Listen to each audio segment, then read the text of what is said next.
సిలువ జీవితం మీకుండాలి. అంటే ఎంత ఖర్చు అయినప్పటికీ కూడా, ఎంత వెల చెల్లించినప్పటికి కూడా మీ జీవితంలో ప్రథమ స్థానం నాకే ఉండాలి. అది యేసయ్య కోరుకుంటుంది. ప్రథమ స్థానం నాకే ఉండాలి. నా తర్వాతే ఎవరైనా.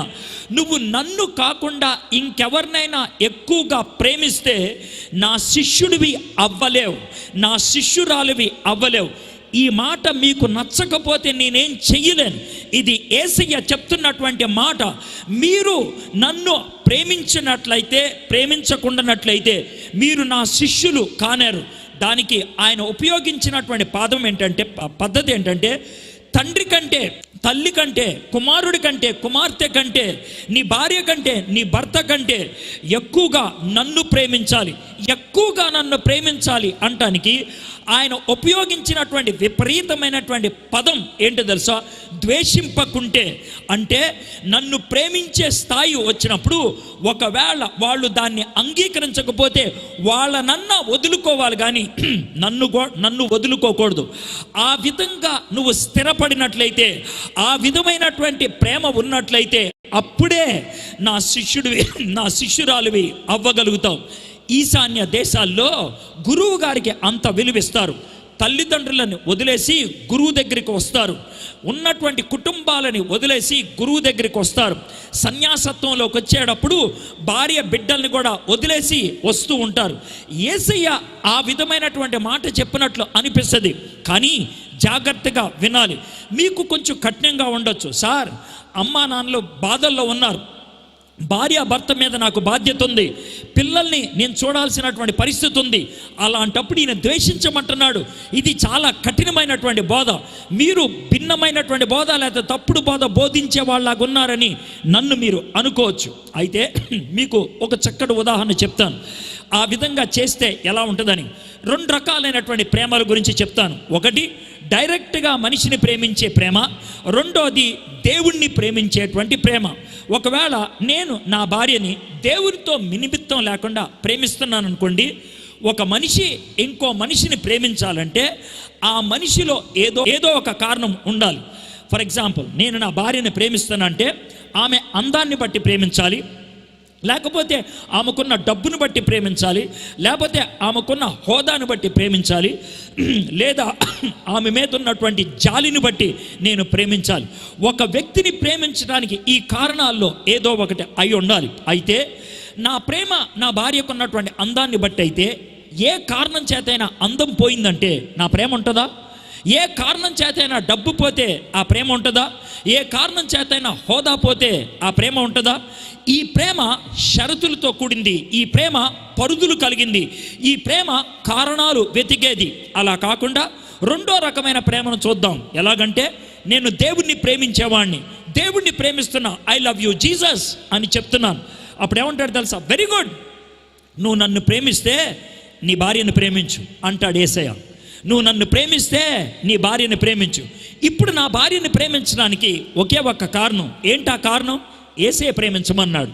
యేసయ్య ప్రేమించమన్నాడు కాబట్టి ప్రేమిస్తా. అందంగా లేకపోయినా ప్రేమిస్తా, నన్ను దూషించినా ప్రేమిస్తా, నన్ను వదిలేసి వెళ్ళిపోతానన్నా ప్రేమిస్తా, నన్ను చంపడానికి ప్రయత్నం చేసినా ప్రేమిస్తా. ఆ ప్రేమ షరతులు లేని ప్రేమ, ఆ ప్రేమ దేవుడి నుంచి పుట్టే ప్రేమ.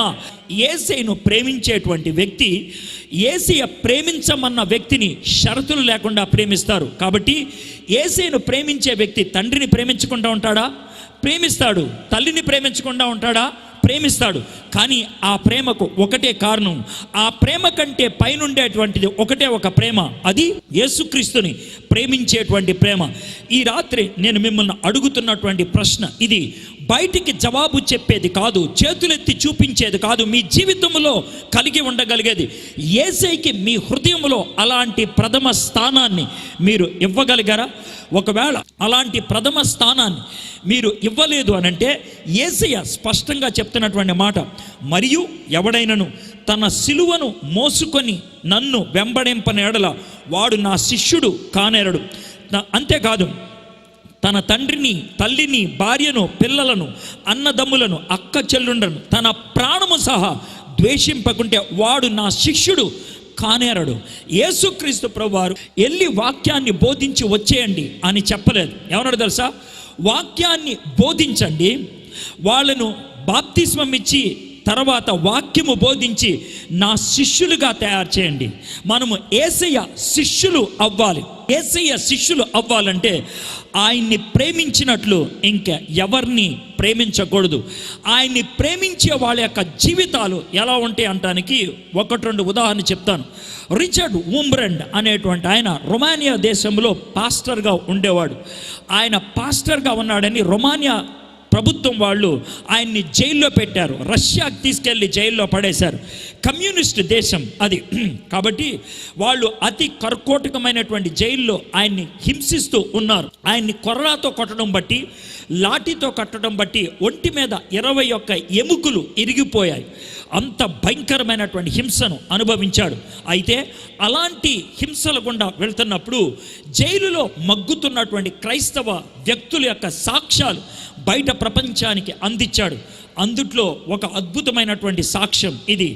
మైకల్ అనేటువంటి పాస్టర్ గారిని, తన భార్యని, వాళ్ళ 16 సంవత్సరాల కొడుకుని జైల్లో పెట్టారు. పాస్టర్ గారిని కొట్టి చంపేశారు. ఆ తర్వాత భార్యను కూడా కొట్టారు. ఒక దినాన్న 16 సంవత్సరాల కొడుకుని జైలు అధికారి ఒకసారి పిలిచాడు. పిలిస్తే అతను వచ్చాడు. వస్తే, రేయ్, మీ బైబిల్లో 10 ఆజ్ఞలు ఉన్నాయంట, చెప్పరా అనంటే జైలు అధికారి బైబిల్లోంచి ప్రశ్న అడిగాడని గబగబా ఆజ్ఞలు చెప్పడం మొదలుపెట్టాడు. ఆయన ఒక ఆజ్ఞ దగ్గరకు వచ్చాడు. నీ తల్లిని నీ తండ్రిని సన్మానించమని. ఆగు అని అన్నాడు. మోల్లో రగ్గు కప్పుకున్నటువంటి ఒక ఆమెను చూపించాడు. జాగ్రత్తగా చూస్తే అర్థమైంది ఆమె ఎవరో కాదు, తన తల్లే. ఆమెను చితక బాధేశారు, ఎంటుకలన్నీ పీకేశారు, గుర్తుపట్టలేని పరిస్థితిలో ఉన్నాడు. అమ్మా అని అన్నాడు. ఆగాగాగాగు, అమ్మ అని ఒక్కసారి అనేసి వెళ్ళిపోక్కర్లా. మీ అమ్మని కౌగిలించుకోవచ్చు, ముద్దు పెట్టుకోవచ్చు, ధైర్యంగా మీ అమ్మని తీసుకొని బయటికి వెళ్ళిపోవచ్చు. మీ బైబిలే చెప్తుంది అమ్మను నాన్నను సన్మానించమని. మీ నాన్నని సన్మానించడానికి లేదు, ఎలాగో వాడిని కొట్టి చంపేశాం. అమ్మనైనా బతికించుకోవడానికి అవకాశం ఉంది. ఎలాగో తెలుసా? తన బల్ల మీద ఉన్న బైబిల్ని కింద ఇసిరేసి ఆ బైబిల్ మీద ఉమ్మేసి కాలుతో ఒకసారి గుద్ది, యేసయ్య దేవుడు కాదు అని చెప్పు, మీ అమ్మని తీసుకొని నిన్ను వెళ్ళిపోనిస్తాను అని అన్నాడు. ఈ 16 సంవత్సరాల కుర్రోడికి ఏం చేయాలో అర్థం కాలేదు. బైబిలే చెప్తుంది అమ్మను సన్మానించమని. అయితే ఎలాగ బైబిల్ని తొక్కాలా, ఎలాగ యేసు ప్రభుని కాదనాలా అని రెండిటి మధ్యన ఆయన సందిగ్ధములో ఉండి ఆ బైబిల్ దగ్గరికి నడుచుకుంటూ వెళ్తున్నాడు. తల్లి వైపు చూస్తే అమ్మ ఓపిక తెప్పించుకొని తల ఇలా ఊపింది. ఆ మాట, ఆ తల ఊపంగానే తల్లికి చెప్పే మాట అర్థమైంది. దగ్గరికి వెళ్ళాడు, ఆ బైబిల్ని ఒళ్ళో పెట్టుకున్నాడు, గట్టిగా గుండెకు హత్తుకున్నాడు, నేను యేసయ్యను ప్రేమిస్తున్నానని. ఆ మాట వినంగానే జైలు అధికారికి పిచ్చ కోపం వచ్చి గన్ను తీసుకొని కొడుకు చూస్తూ ఉంటే తల్లిని కాల్చి చంపేశాడు. అమ్మా అని అరుస్తున్నప్పుడు వీడిని కాల్చి చంపేశాడు. ఇద్దరు చచ్చిపోయారు, అయిపోయింది. ఆ గది అందరూ ఖాళీ చేసి వెళ్ళిపోయారు. ఒకవేళ కనుక ఎక్కడితో ఆగిపోతే మీకు వచ్చే ప్రశ్న ఏంటి తెలుసా? సార్, అతి దారుణంగా చచ్చిపోయారే వాళ్ళు, ఆ విధంగా చచ్చిపోతుంటే దేవుడు ఏం చేస్తున్నాడు? ఆ విధంగా చచ్చిపోయి వీళ్ళు సాధించింది ఏంటి? ఇలాంటి ప్రశ్నలు రావచ్చు. అయితే ఆ సంఘటన అక్కడితో ఆగిపోలేదు. వాళ్ళిద్దరూ చచ్చిపోయారు, జైలు అందరూ ఖాళీ చేసి వెళ్ళిపోయారు. ఆ జైలు సూపరింటెండెంట్ మాత్రం బల్ల మీద అలాగే కూర్చొని ఆ బైబిల్ని చూస్తున్నాడు. రక్తము మరకలు ఉన్నాయి. తనలోకి వచ్చినటువంటి ప్రశ్న, ఈ బైబిల్ కోసం ఇద్దరూ చచ్చిపోయారే, అతి దారుణమైన మరణాన్ని పొందుతున్నారే, ఏముంది దాంట్లో? ఎందుకని మనుషులు చచ్చిపోతున్నారని ఆ బైబిల్ తెరిచి ఏ అధ్యాయం చదివాడో తెలియదు, ఏ వచనం చదివాడో తెలియదు. 2 గంటల తర్వాత ఆ జైలు అధికారి మోకరించి తల పైకెత్తి, యేసయ్య నువ్వు నా రక్షకుడివి అని ప్రార్థన చేయటం మొదలుపెట్టాడు. ఎంత గొప్ప విషయం చూడండి. ఒక జైలు అధికారిని, ఒక మూర్ఖపు జీవితంలో ఉన్నటువంటి వ్యక్తిని, ఒక కర్కోటపు విశ్వాసంలో ఉన్న వ్యక్తిని ప్రభువు దగ్గరికి నడిపించడానికి 2 ప్రాణాలు అర్పించాల్సి వచ్చింది. వాళ్ళు ఇద్దరూ చనిపోయి హతసాక్షులుగా పరలోకములో గొప్ప స్థానాన్ని సంపాదించుకున్నారు. అక్కడితో ఆగిపోలేదు. వారి యొక్క చావు మరి ఒకరిని పరలోకంలోకి నడిపించగలిగింది అద్భుతమైనటువంటి విషయం.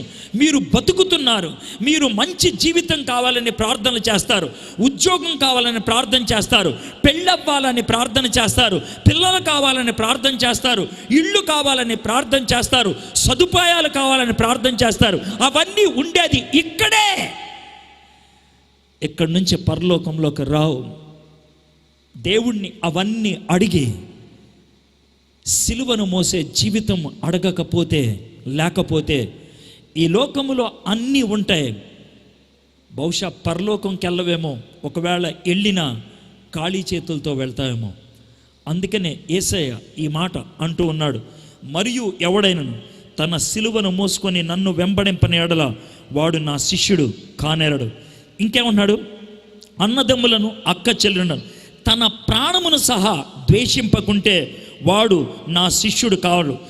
తన ప్రాణమును సహా ద్వేషింపకుంటే అంటే కొంతమందికి ఆత్మగౌరవం చాలా ప్రాముఖ్యమైంది, కొంతమందికి వారి గురువుగారులు చాలా ప్రాముఖ్యం, కొంతమందికి ఈ లోకములో వారిని ఎవరినైతే గౌరవిస్తారో, ఎవరినైతే కొనియాడుతుంటారో యేసే కంటే వాళ్ళు ప్రాముఖ్యం, సువార్త కంటే వాళ్ళు ప్రాముఖ్యం, పవిత్ర జీవితం కంటే వాళ్ళు ప్రాముఖ్యం.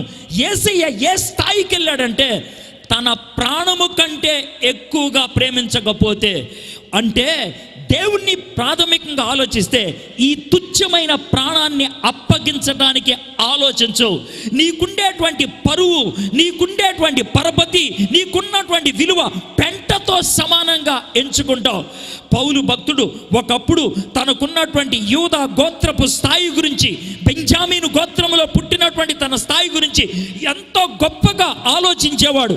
ఫిలిప్పీలకు రాసిన పత్రిక 3వ అధ్యాయంలో ఉంటాడు తెలుసా, వాటన్నిటినీ పెంటతో సమానంగా ఎంచుకుంటున్నా, అవి పనికి మాలిని, ఈ లోకములో నాకు పేరొద్దు, ఈ లోకములో నాకు చప్పట్లొద్దు, ఈ లోకములో నాకు హడావిడొద్దు, యేసయ్య నామం నా జీవితములో మహిమను పొందాలి, యేసయ్యకు నేను మహిమను చూపించగలిగి ఉండాలి.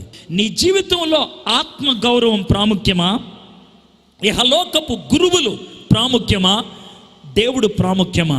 ఒక్కసారి ఆలోచించండి.